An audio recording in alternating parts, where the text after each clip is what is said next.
You're listening to the CyberWire Network, powered by N2K.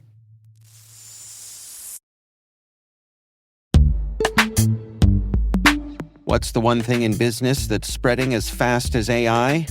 AI risk. Every new tool your team signs up for, every vendor that turns on AI features, every new integration, each one is another opportunity for something to go wrong. And most security programs weren't built to keep up with AI's pace of growth. Enter Vanta. Vanta is the #1 agentic trust platform, trusted by more than 16,000 fast-moving companies like Ramp, Cursor, and Harvey to help them stay audit-ready. And now, Vanta helps companies like yours keep an eye on the risks that appear between audits across your vendors, your AI tools, and your entire environment. The Vanta agent works like a 24/7 GRC engineer in the background. It finds issues, drafts fixes for you, and can cut vendor assessment time by up to 50%. Whether you're a fast-growing startup or a global enterprise, Vanta is here to help you automate your security and compliance and earn and prove trust. Get started today at vanta.com/cyber. That's VANTA.com/cyber.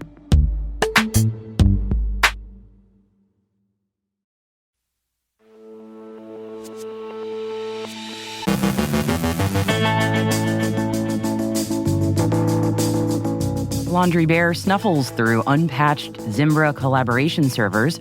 The State Department puts visa restrictions on cybercriminals. Oracle drops a record 1,449 security patches. Researchers disclose a critical vulnerability in OpenAI's ChatGPT Workspace agents. A new benchmark evaluates frontier AI model malware reverse engineering. LunchPoke uses the Notepad++ application to establish persistence. A Swiss rail manufacturer refuses to pay the ransom. And the AI goes to space.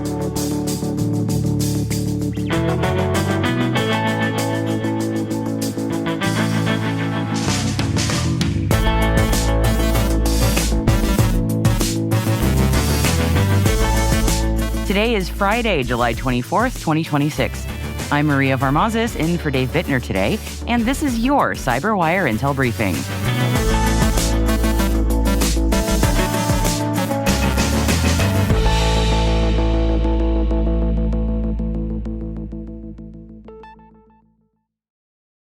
Happy Friday, everybody, and thank you for joining me. Let's dive into it. First up, CISA is warning that the Russian state-sponsored group Laundry Bear, also known as Void Blizzard, is targeting organizations using unpatched Zimbra Collaboration servers. The attackers exploit CVE 2025-66376, which is a cross-site scripting vulnerability that allows malicious JavaScript embedded in HTML emails to execute automatically when the messages are viewed, enabling theft of emails, credentials, address books, and two-factor authentication tokens. The campaign also creates Zimbra application passcodes to maintain access while bypassing multi-factor authentication. Stolen data is exfiltrated over DNS and HTTPS, and the group also uses adversary-in-the-middle phishing sites that impersonate Zimbra login portals. CISA urges organizations to patch Zimbra, review indicators of compromise, investigate suspicious authentication activity, revoke unauthorized application passcodes, and adopt phishing-resistant multi-factor authentication where possible. The State Department has announced new visa restrictions targeting individuals involved in foreign cybercrime networks, along with their immediate family members.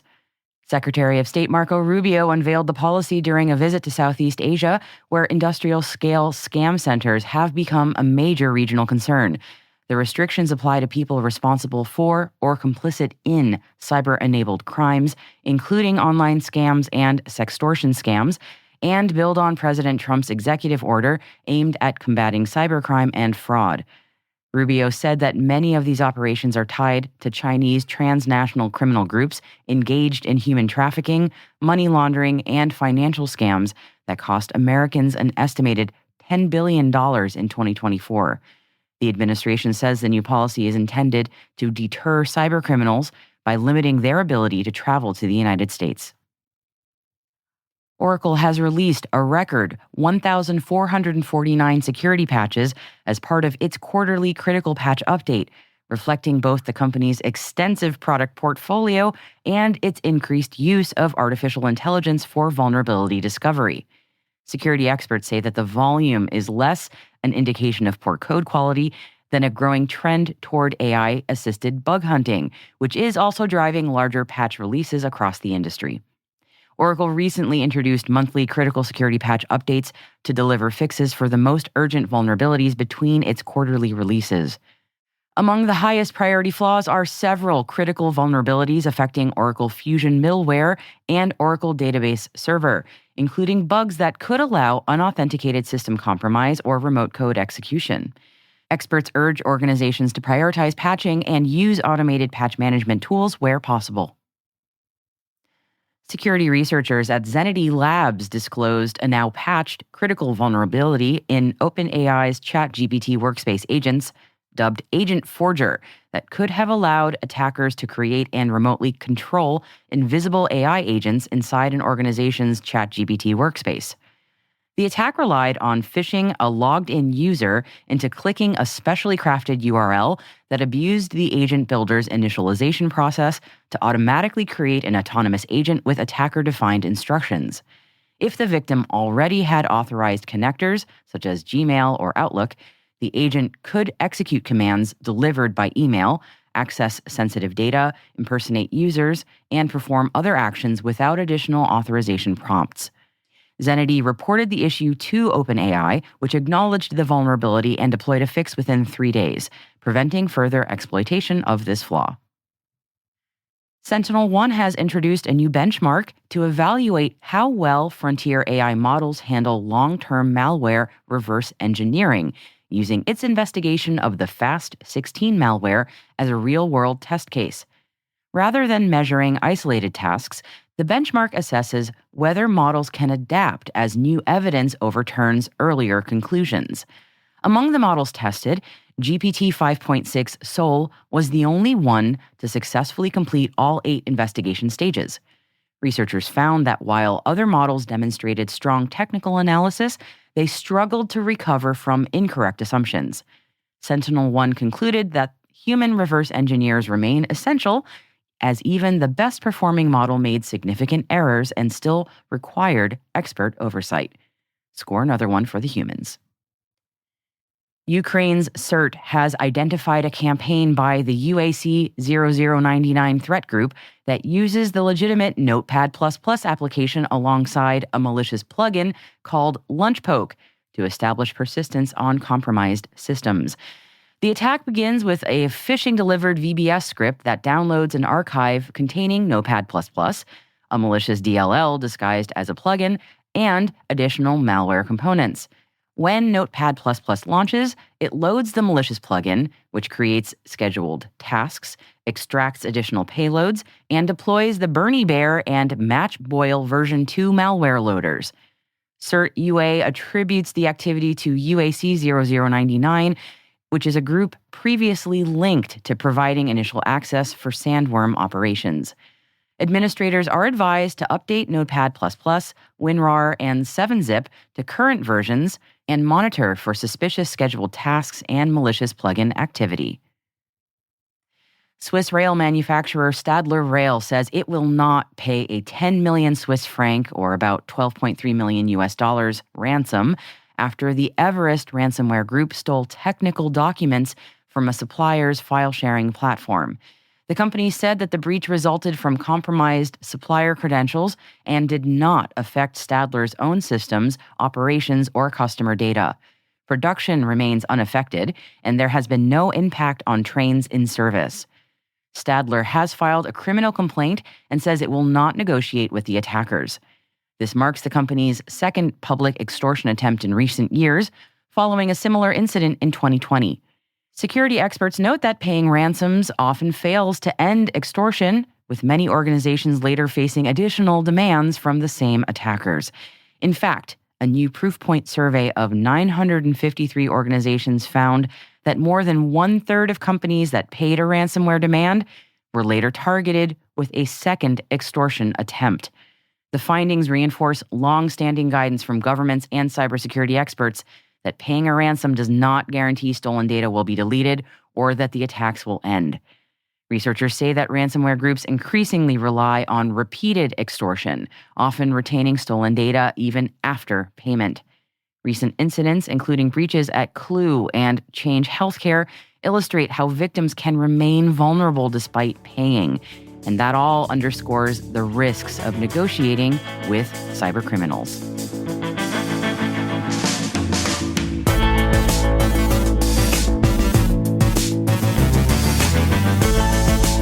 After the break, we're doing one of my favorite things and bending the space-time continuum just a little bit. And before Dave Bittner left for the day, he turned the tables and interviewed me about why space cybersecurity deserves more attention. I'm a little biased, but it's a good conversation. So, yeah. And the AI goes to space? Stay with us.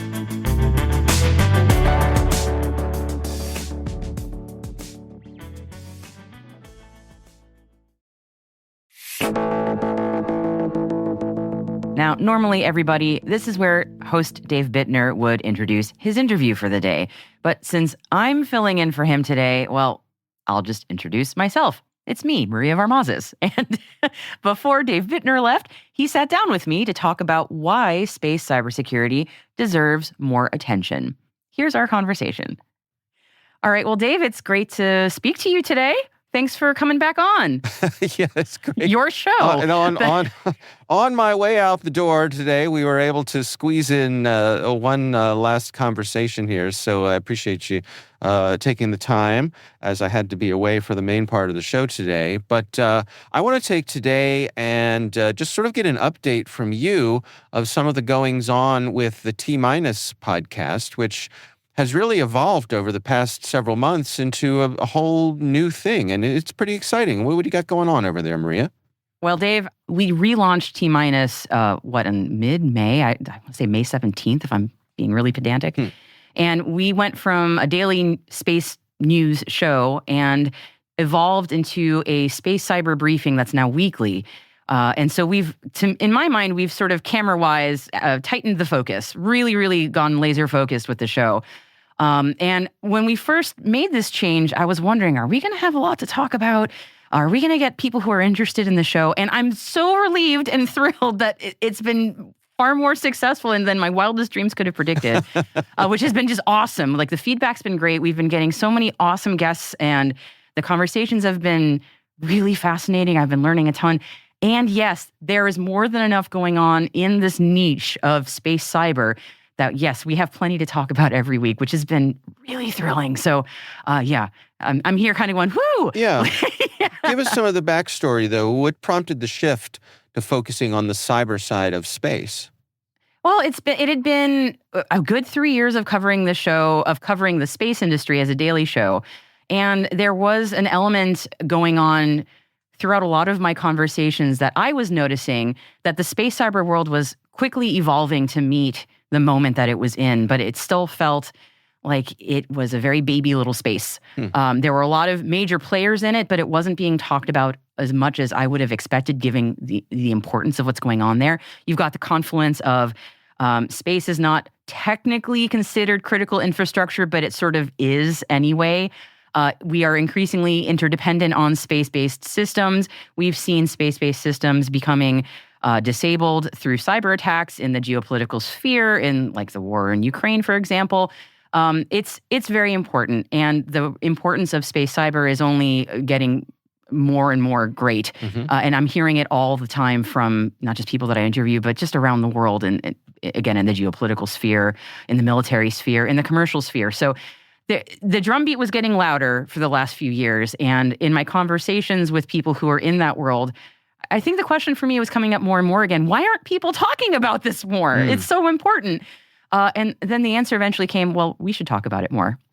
There you go. If nobody's talking about it, we should do that. Solution. So, yeah, it's like I'll make my own podcast with Blackjack, and that's the Futurama quote. I'll just abridge. But yeah, we just figured we're going to do it, and so we're doing it, and it's been awesome. Well, tell me about it. What is the format of the show? The format of the show is a weekly sort of news magazine. We are every Sunday, so we're the CyberWire Sunday show, and that's where we take about a half an hour and focus on a space cyber topic, whether it is an interview with an expert guest or I'm having a conversation with my producer Ethan Cook, and we're chit-chatting about a more evergreen topic in the space cyber realm. One of our earlier episodes was about why GPS is so important to the global economy and why attacks against GPS are, frankly, really catastrophic. This is something that has been known in the military world for decades. But I think the importance of GPS, for example, has been widely underappreciated in the broader world in terms of its importance outside of mere navigation. And we really just went into the weeds with this, and that's what I really enjoy about it, is that we can get real deep into the weeds on these real nerdy space cyber conversations in a way that we couldn't do before. And it's been a journey of discovery, but I've been really enjoying it. And our latest conversation that Ethan and I have been doing, with our second part coming out this Sunday actually, is on European space sovereignty, which has been like, very politics wonky, and it's just been really interesting. Yeah. What's been the shift like for you switching from the cadence of a daily to a weekly? I mean, you know what it's like to run a daily show, Dave. I do. That is a real intense schedule. It's a marathon, not a sprint. Truly it is. So the pace has slowed down for me, but it's been a lot more deliberate. We're able to be a lot more careful and choosy about the kind of topics that we're going to cover. We're not just trying to follow, and not that this is a bad thing, we're not just following the news, but we're going, what's really interesting to me, what's really interesting to us right now, and how can we go really deep on that?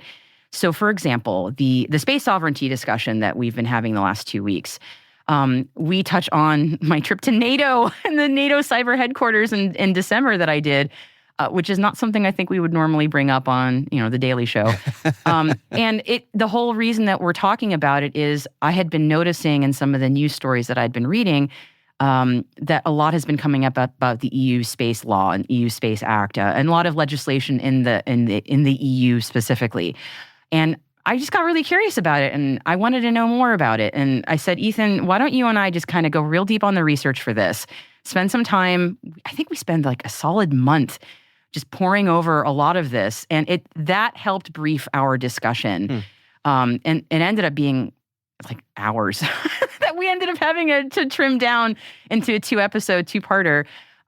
But it's a different animal going from a daily show where we're trying to get things out the door and be timely, to a weekly magazine approach where we're trying to go really deep on a subject. And that's been quite a shift for me personally, but it's different and I enjoy it. Yeah, So, well, good for you. I mean, it is absolutely good stuff. It just strikes me that there's a ton of crossover between cyber nerds and space nerds, right? Like that chart overlaps. So yeah, the Venn diagram is practically a circle. Right. Yeah, and there are a lot of cyber folks who are just interested in space just as a curiosity, and that's great. And I think that's a lot of people who listen to the show. Yeah. And there's an increasing cohort of cyber professionals who want to be in the space industry for a career.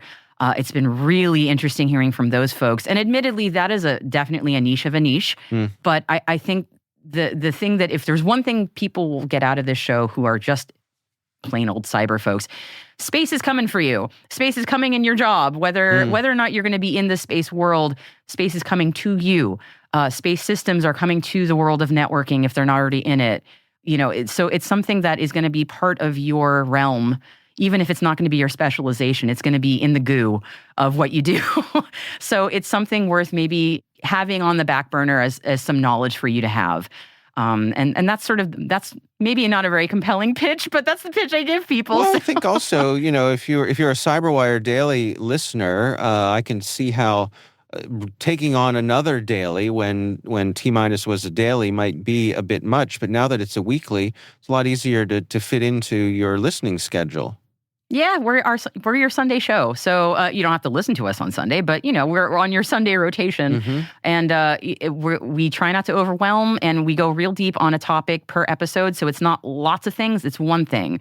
And feel free to pick and choose which episodes are interesting to you. They're not always going to be, if you listen to it this week but miss it next week, it won't make sense. They tend to be more timeless. So I hope that helps with the digestibility. Because the funny thing about space is that even though it is such a cutting edge field, it actually moves kind of slow. Which is funny. The cyber world moves a lot more quickly, relatively speaking. So you can slow down a little bit with space stuff and learn about the landscape there, and you can catch up and you won't be behind. So. All right. Well, thank you for having me here to discuss this. Thank you for having me be a guest on my own show. Well, thanks for taking the time before you head out to chat with me about what I've been up to. I appreciate it, Dave. All right. We'll see you soon. See you soon. If you enjoyed that conversation that Dave and I just had, and if you want to hear part 1 of the space sovereignty conversation on T-Minus that aired last week, just check out today's show notes for more links.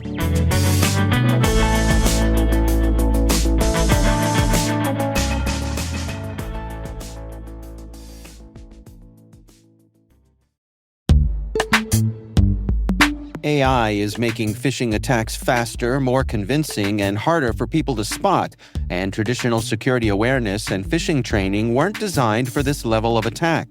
HawksHunt helps security teams prepare employees for the attacks they face every day with personalized phishing training that adapts to each employee and reduces risky behavior over time. For IT and security leaders looking to strengthen their human layer of defense without adding more manual work, visit hawkshunt.com/cyberwire to learn more. That's HOXHUNT.com/cyberwire.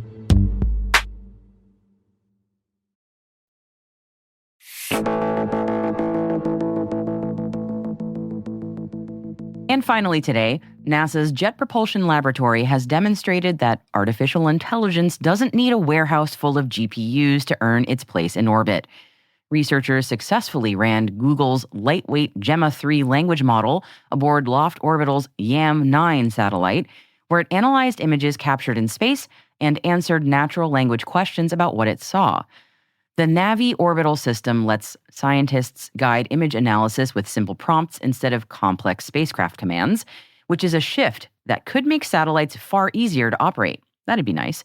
And beyond convenience, onboard AI could overcome bandwidth limitations by sending concise text summaries instead of massive gigs of image files, speeding applications like wildfire detection. But for now, the model is safely isolated from flight controls, so no chatbot is flying the spacecraft just yet.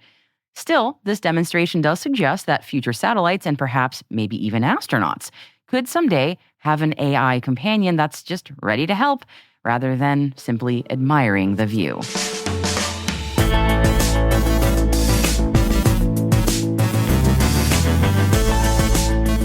And that is the CyberWire. For links to all of today's stories, check out our daily briefing at thecyberwire.com.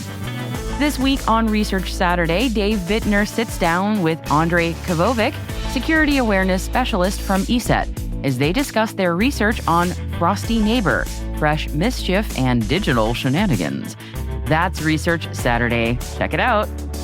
That's the CyberWire Daily, brought to you by N2K CyberWire. We'd love to know what you think of this podcast. Your feedback ensures we deliver the insights that keep you a step ahead in the rapidly changing world of cybersecurity. If you like our show, please share a rating and review in your podcast app. Please also fill out the survey in the show notes or send an email to cyberwire@n2k.com. N2K's lead producer is Liz Stokes. We're mixed by Trey Hester, with original music and sound design by Elliot Peltzman. Our executive producer is Jennifer Iben. Peter Kilpie is our publisher, and I'm Maria Varmazis, in for host Dave Bittner today. Thanks for listening, and have a wonderful weekend.